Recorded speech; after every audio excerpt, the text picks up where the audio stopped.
Número de incêndios florestais em Minas em 2014 é 3 vezes maior do que no ano passado.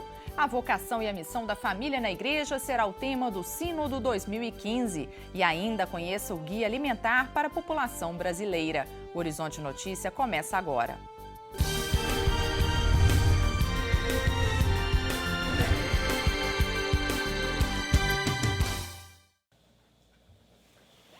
O número de incêndios florestais deste ano em Minas é 3 vezes maior do que o do ano passado. De acordo com o Corpo de Bombeiros, apenas nos 20 primeiros dias de outubro foram verificados 536 focos de incêndio, enquanto em todo o mês de outubro de 2013 foram registrados 283.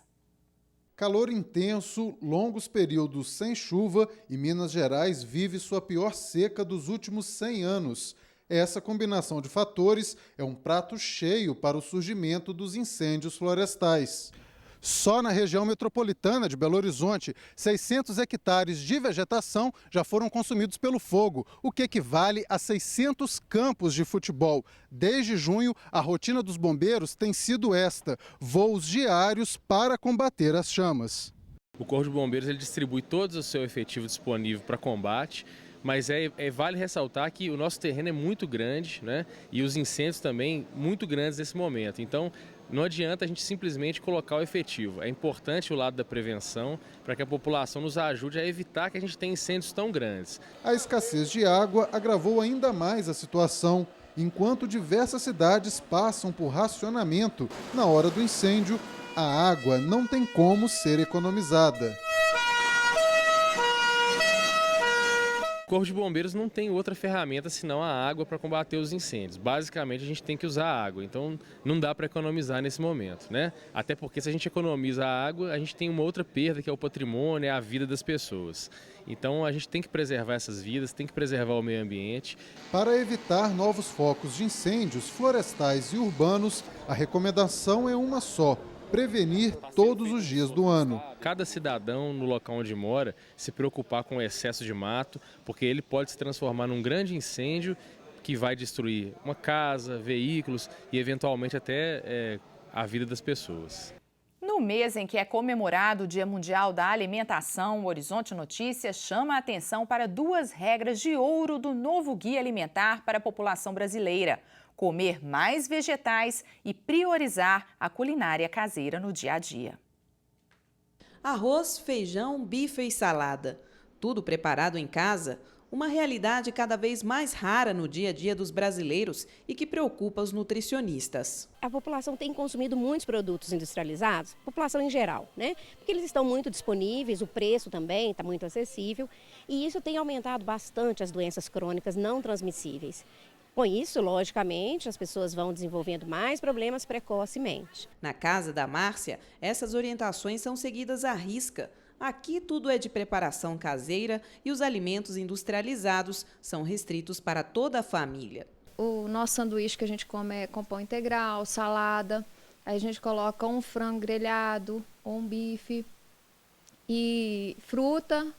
Sempre de manhã leva para o colégio os meninos, na hora do almoço, a sobremesa durante a semana é fruta. Nem mesmo o filho Gabriel foge à regra. Ele conta que sorvete é seu lanche favorito, mas só come de vez em quando. 2 vezes por mês no máximo. A Organização Mundial da Saúde e o Guia Alimentar Brasileiro recomendam a ingestão de pelo menos 400 gramas de frutas, verduras e legumes por dia, mas nem 10% da população ingere o indicado. E um dos momentos para se reverter essa situação é exatamente na hora do lanche. O ideal é que a pessoa consuma 5 porções de alimentos do reino vegetal todos os dias. Dentre eles, frutas, verduras, legumes. Mas e quando não dá para lanchar em casa?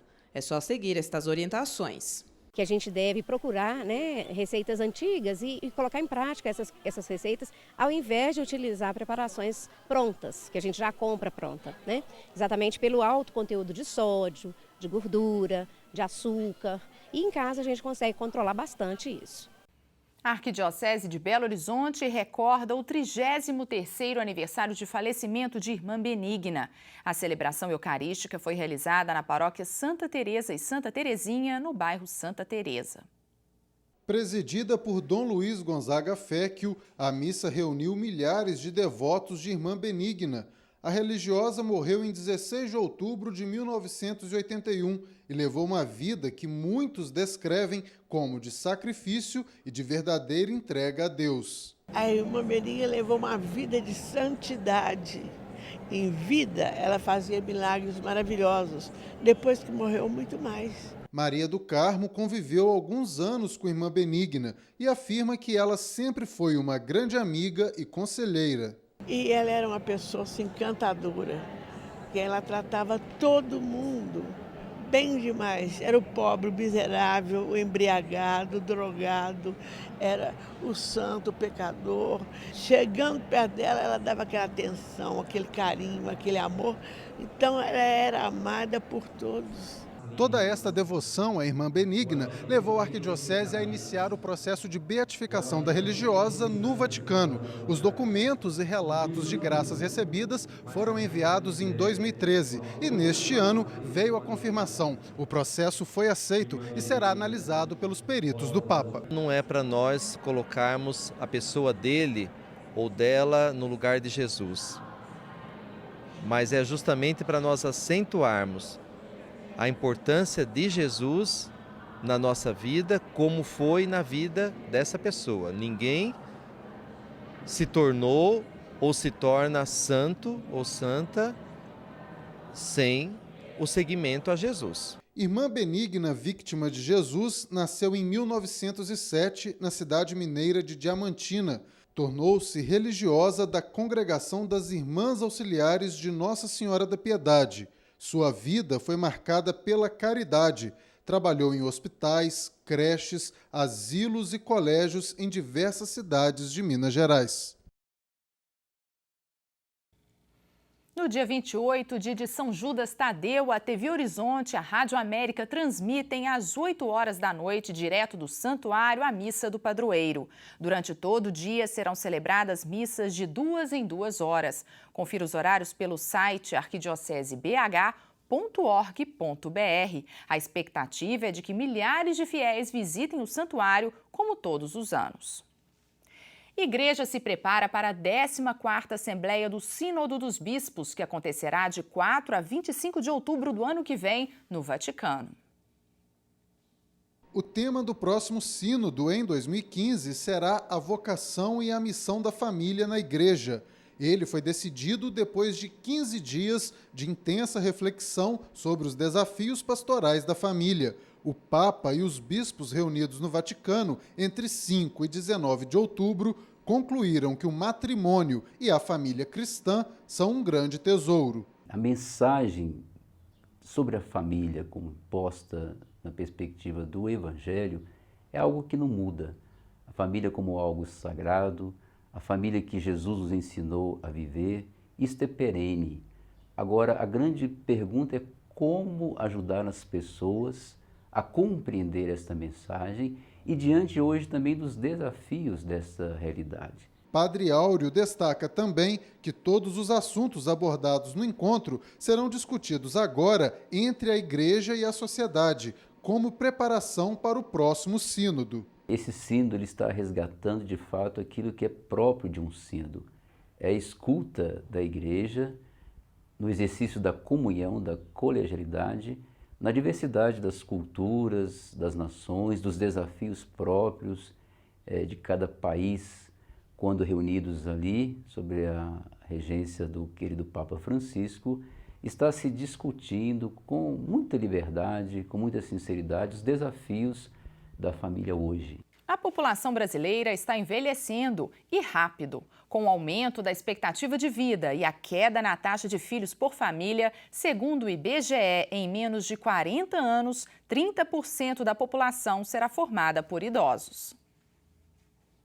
Na trilha dos países desenvolvidos, o Brasil caminha na formação de uma população majoritariamente idosa. Segundo dados do IBGE, o grupo de pessoas com 60 anos ou mais será maior que o grupo de crianças com até 14 anos. Isso já em 2030. Será que os brasileiros estão preparados para envelhecer? Para essa especialista no assunto, a resposta é não. Todo mundo fala que quer viver muito, mas quando se pensa em envelhecer, a gente percebe que as pessoas realmente não estão preparadas para as dificuldades que esse processo vai trazer, para as mudanças, tanto no corpo quanto na forma de participar na sociedade, de intervir. Então é um paradoxo mesmo. Todo mundo quer viver muito, mas não quer envelhecer. Tatiana Barral afirma que os problemas são muitos, desde a falta de estrutura das famílias até a escassez de políticas públicas. O Estado, junto com a sociedade civil, precisa preparar melhor essa população com programas, com ações que vão permitir um processo de envelhecimento, que a gente começa a se preparar para envelhecer a partir de agora. Apesar dos desafios enfrentados pela terceira idade, é possível envelhecer de maneira saudável. Basta planejar e se organizar. O PUC Mais Idade é um exemplo de projeto que proporciona a melhora na qualidade de vida acima dos 60 anos. Na PUC encontramos Ailson Félix. Ele tem 62 anos e conta que a partir dos 40 começou a sentir o peso da idade e não pensou duas vezes. Mudou o ritmo de vida para envelhecer com saúde. Depois dos 40, a máquina começa a sofrer um monte de problemas. E se a gente não fizer alguma coisa, vai pifar rápido. Ailson ressalta que tudo isso só foi possível também por causa de um bom planejamento financeiro, que o permite trabalhar bem menos e cuidar mais de si e da família. O dinheiro não traz tudo não, mas um pouco de tranquilidade sim. Então hoje eu trabalho bem menos que antes, por causa da reserva que eu fiz. Então graças a Deus é continuar até o 100, se Deus quiser. O Horizonte Notícia fica por aqui. Até o próximo programa.